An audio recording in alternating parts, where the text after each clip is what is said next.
Наместо поклонување пред споменикот на Асном и првиот председател Методи Андонов Ченто, владата реши централното одбележување на јубилејната 120 годишнина од 2 август да биде на Скопското кале.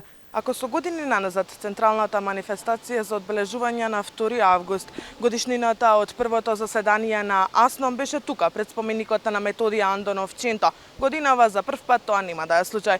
Владината манифестација за 2 август ќе биде на Скопското кале.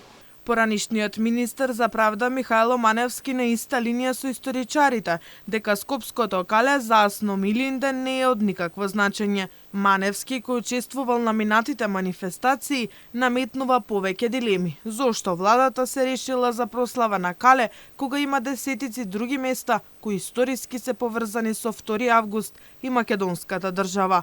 Ова според него е резултат на попустливоста на владините политики во однос на Бугарија.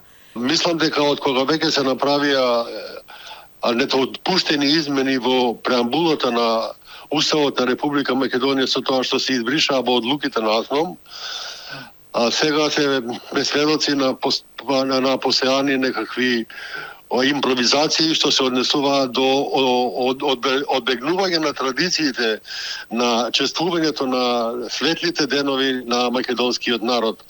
Мислам дека досега одбележувањето на Илинден во Скопје се беше на градскиот плоштад, таму каде што е споменикот на првиот председател на Република Македонија Методи Андонов Ченто. Ниту граѓаните не се сеќаваат за прослава на Скопското кале на Ден Илинден. Оваа година скромниот буџет ќе ја скрати и онаа мала прослава што се правеше по повод овој голем ден за македонската држава, велат пред камерата на Алфа.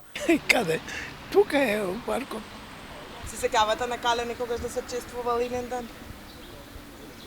Како не На се? Скопското кале дали се чествувал Илинден? Не се сеќавам на тоа. Навратно дома, господјо. Зошто дома?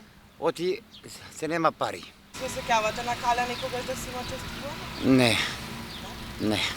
Од друга страна, пак Алфа постави прашање до владата зошто Скопското кале е избраната локација за овогодинешното одбележување на Илинден и Асном, но одговорот оттаму беше сосема во погрешна насока.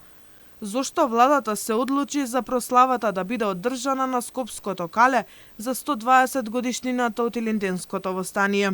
Согласно ротациите кои се спроведуваат за секој одбележување на Денот на Републиката 2 август, Илинден помеѓу председателот на Република Македонија, Собранието на Република Македонија и владата на Република Македонија, оваа 2023 година владата празникот ќе го одбележи во Скопје, Собранието во Крушево, а председателот на државата празникот ќе го одбележи во Пелинце.